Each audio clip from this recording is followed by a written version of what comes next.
How much control do we actually have over our own destiny? Now, do you believe in destiny or fate, or maybe you just take things as they come? Maybe you think you can manipulate destiny to a certain degree or manipulate reality to a certain degree, right? Things like law of attraction, reality creation techniques, very popular right now. And you have to question, why are they very popular? Is it because we're trying to manipulate our own destiny in a sort of way? We know that history repeats itself, right? So is it a matter of that throughout life, we're just repeating a series of patterns, predestined patterns perhaps, and that life isn't as much of a linear or straight line, like a straight highway as we think? It's just that we have a lot of beginning and ending cycles in life, birth and death cycles. It's like with nature, right? The seasons change. We have the sun, the moon cycles, all that kind of thing. We go through different experiences in our life where we have new beginnings and endings, new chapters close, that kind of thing. So maybe life is more of a circle and not such a straight line with a start and a finish. But that's besides the point. Let's talk about this idea of manipulating or interfering with destiny. Is there some sort of leeway, or is everything just predestined in life, where no matter, maybe we'll take different roads, but we will end up in the same place no matter what we go through along the way? Well, I had a teacher once who she said that she believed in destiny and everything is predestined, speaking from like ancient Taoism philosophies and things like that, that everything is, destiny has some leeway to it. There is some wiggle room. There is some wiggle room. Does that mean that we can manipulate it or control it or interfere with it? Well, it means that there's some wiggle room. There's some room to grow and go in different directions. But in essence, we have a path, or we have a calling, I guess you could call it, whatever you want to call it. It doesn't have to be religious or spiritual. It could be, just we have a purpose for being here. At least if that's what you believe, you have a purpose for being here. We know that certain things in our experiences and certain things in our life make us feel expanded, make our hearts happy, and other things constrict us and make us not feel so good. So this is kind of what that teacher meant by wiggle room, is that we do have some free will to make choices in life, make decisions that either expand us or contract us. Meaning we have certain things that are just us, authentically us. And if we live life according to the things that make us feel expanded, happy, alive, right? You've had experiences, or you have certain things in your life that just make you feel alive. They give you energy. They bring you joy. You can't explain it. They bring out the light in you, the brightness in your eyes, all that kind of thing. And then other things make you feel heavy and drain you.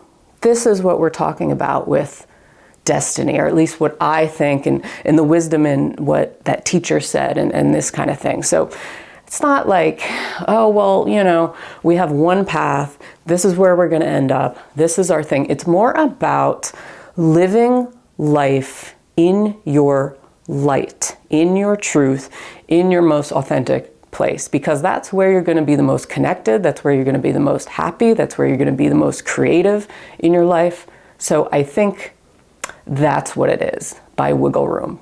So you can either live a life of just being indoctrinated by living for other people's expectations, other people's ideals, for echoing in other people's footsteps and not recognizing your own path in life.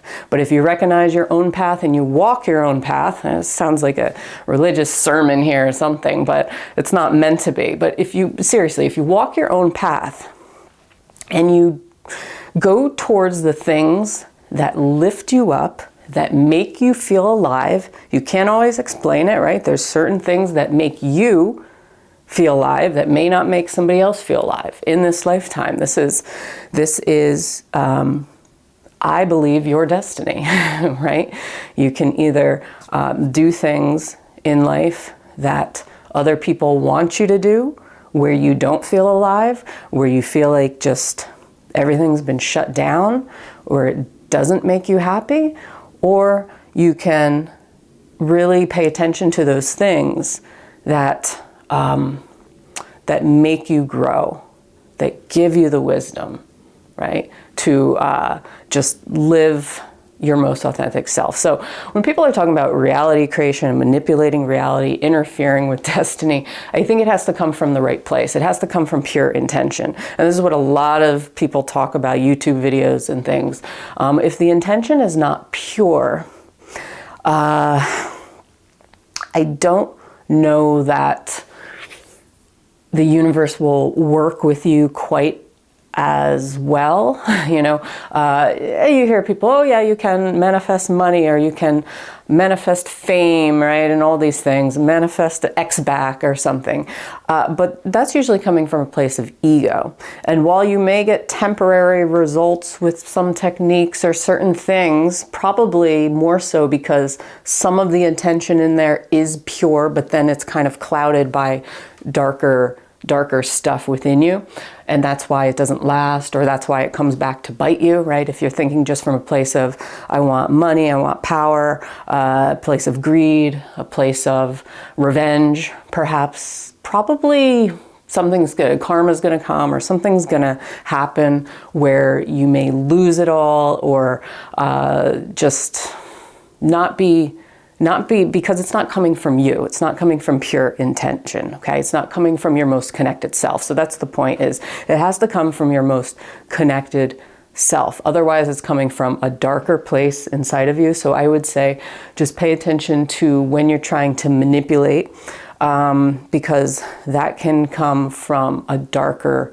place. And while on the outside it may appear to be what you want, it's probably not what your authentic self actually wants, your most connected self actually wants in life, or is looking for. Your ego wants it, right? The desires, the humanistic part of you wants it because it thinks that is what's going to bring you closer to your destiny. And many times that's not true.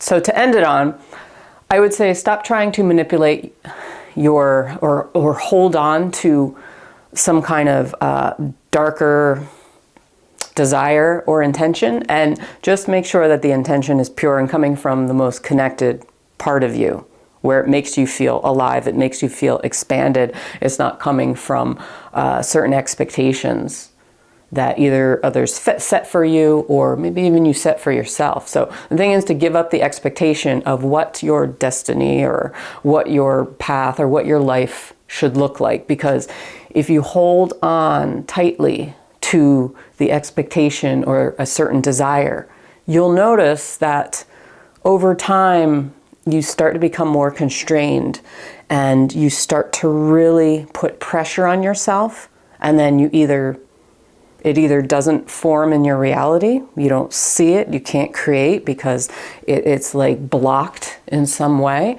or it'll come back in a different way, and it won't be what you expect. So leave everything open. Don't have such rigid expectations of yourself and what everything should look like in life, because that's, like I said, there's some leeway, but at the same time, it's all about you, right? You're not somebody else. Somebody else is not you. It's all about you, and really to keep it simple. What brings you alive in this world? What lights you up in this world? What brings light to your eyes? It's something in Chinese medicine they call Shen through the eyes, right? If you've ever seen anybody who has no Shen, they're very vacant. There's like nobody home in there. So it's what brings you home into yourself. Okay, so anyway,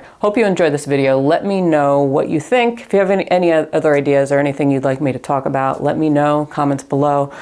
Subscribe. Really, really appreciate you watching, and I will see you on the next video. Peace out.